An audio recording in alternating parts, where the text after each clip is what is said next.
Dogecoin looks like it found support in the area that I was talking about yesterday, somewhere at around 14952 approximately.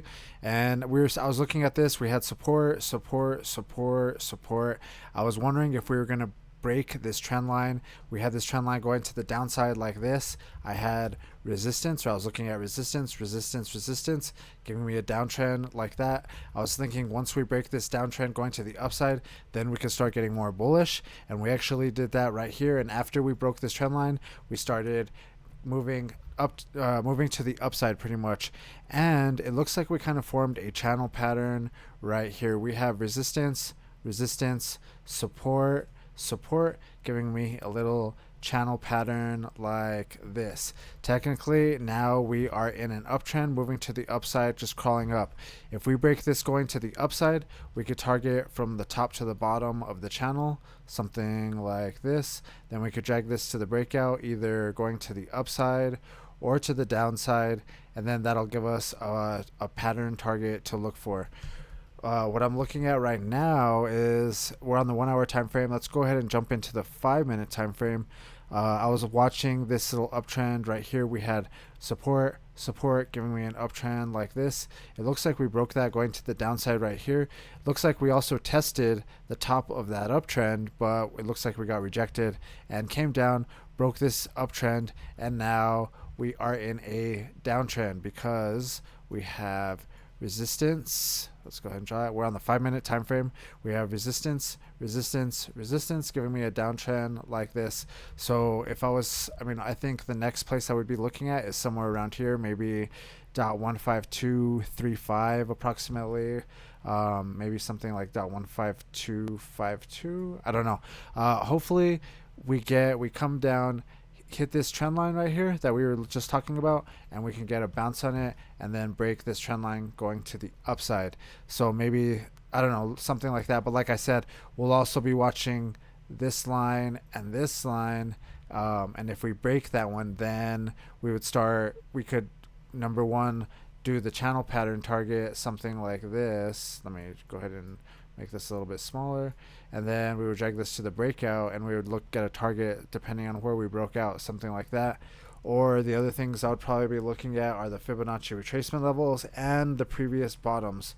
So we had a previous bottom right here, we had a previous bottom right here, and then there's a Fibonacci retracement level right here and one all the way down here. If we broke this level, because there's also this support right here that we actually, like I was talking about at the beginning of the video, we had support, support, support, we had a downtrend, we broke that support on that downtrend. So maybe if it went down that low, you would look at something like that. But what I'm kind of thinking is that we will continue in this. Hopefully, that's what I'm hoping. Hopefully I don't jinx it, but hopefully we can stay in this uptrend. We get a bounce right here, continue to move up. Even if we stay in this uptrend doing something like that and just continue to crawl to the upside, that'd be fine with me. It'd be nice if we went parabolic and actually broke this top, because that's what it would be, it would just shoot up something like that. But we'll kind of see if that happens. Rising channel, it could be bearish, but let's see. I mean, in general, it's an uptrend until we break this trend line going to the downside. But yeah, let's kind of wait and see. As long as we're in this uptrend, then, or as long as we are still above this trend line, then I think we're trending up.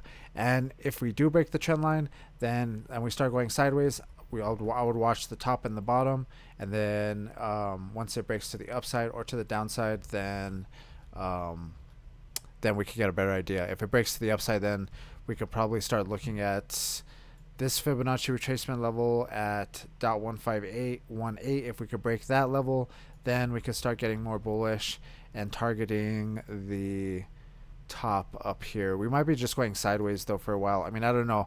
Let's go to so the top up here would be around 17 cents, and that's been a target of mine for a while. As far as I want to break 17 cents. Once we do that, then we can start going higher.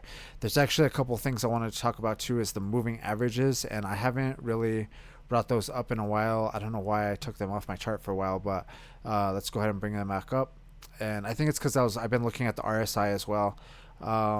But let's go ahead and take a look at the moving averages, and I don't know, let's see, should I delete everything?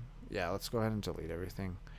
Let's delete that. Okay, so what I wanted to bring to your attention is that we are right now above the daily 9 moving average. The 9 moving average is right here, and we broke above it 2 days ago.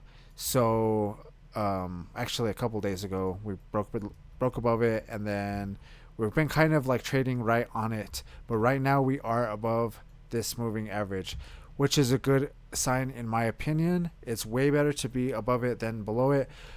Right now, technically, okay, so we're on the daily time frame. Right now, technically, we have been kind of going in between or in and out of that moving average, going above it, going below it, above it, below it, above it. So it's not really holding a lot of weight right now.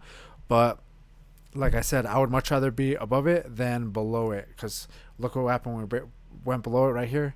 Red candles, broke above it, kind of sideways pretty much. Red candles not too much, broke above it, kind of going sideways. Let's see if we could get a nice little breakout going to the upside. The other thing I wanted to show you is the weekly. That was the daily, this is the weekly.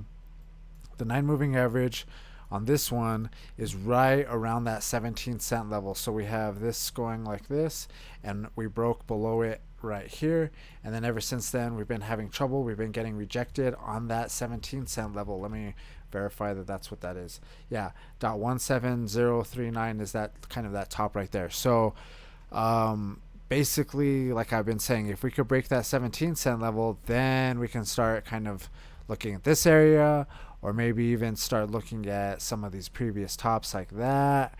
Or I mean, I don't know, it really just depends, but we'll see. Let's see if the volume comes in, and so on and so forth. But this does look like a pretty, it looks, I don't know, it looks like pretty decent so far. We'll see if we can stay above this daily 9 moving average. I guess being under the weekly 9 moving average though isn't great, but we've been okay. So we broke under it right here. We came up, tested it, came up, tested it, came up, tested it. We came down all the way down here and tested this bottom too. But we've been testing it, basically, is what my point is. And eventually, I think if we test it enough, if we're kind of like trying to push through it, then I think one of these times maybe we actually will. And once we do, then I think we're going to get a nice green candle going to the upside. Once we break that 17-cent level, I think we're going to get a nice little push to these next ones. And like I've been talking about, the next one is maybe around .199, and then this other one is sitting at around .220 or maybe 202. I think I've been looking at too. Just these previous, let's go to the daily.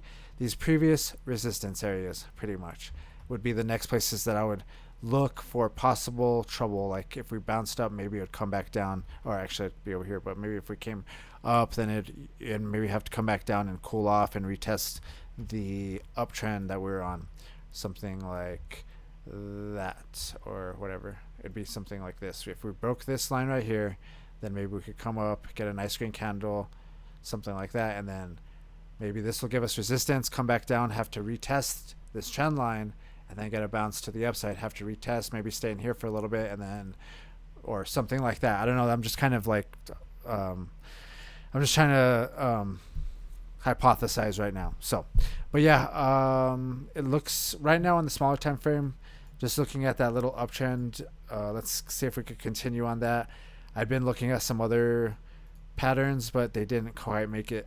They didn't quite do what I wanted them to do. I was looking at that inverse head and shoulders. We came up, got rejected, started heading down, got support. Now we're in a little uptrend.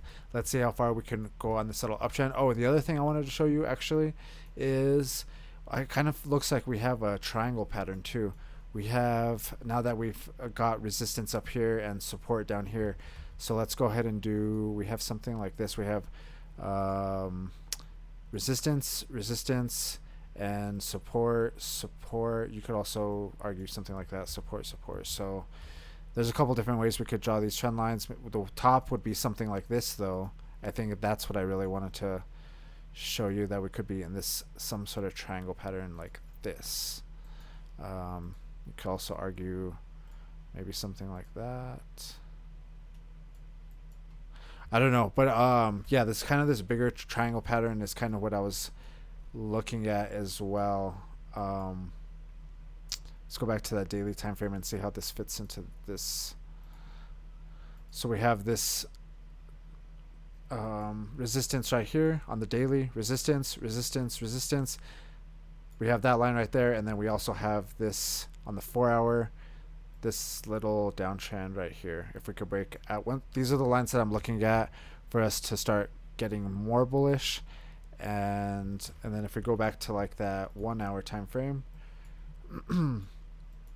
I have this little, let's see, is it something like this right here, and then something like that. It gets kind of messy pretty quickly, but or maybe I was looking on the 4-hour time frame. I don't know, where did that channel pattern go? Oh, you know what? It's on like the 5-minute time frame or something. Let's see. Let's go to the 5-minute. I was looking at this bottom and then this top right here. So basically these are the different patterns that I'm looking at on the different time frames. 5-minute bouncing in this little channel right here. The 1-hour triangle pattern, or maybe that's the 4-hour. Yeah, 4-hour triangle pattern, and then on the daily, this inverse head and shoulders. And I still think we can complete this inverse head and shoulders. All we have to do is just break up. All we have to do is just break this trend line right here, come up here, and then break this trend right there. Then we can start targeting from the top to the bottom of this pattern. You could either do it from the wicks or the bodies. Let's do the bodies just to be conservative. And we'd be looking at a target of around 19321. Let's see if we can continue this. All we have is this little gap to fill right here. We just have to break this trend line right here, hit this one, hit this line at around 16188, and then break through that, and then we should get a, I mean, that's that level that I've been looking at. 17 cents is all the way up here, but so we could have some trouble in this area, in this little zone right here, but once we break out of that, then it should be good. Let's see if we can keep this momentum going to the upside, though. Let me know what you guys think, though. If you guys liked the video, hit that thumbs up, and if you want to watch the last video, click right here. I'll see you in the next one.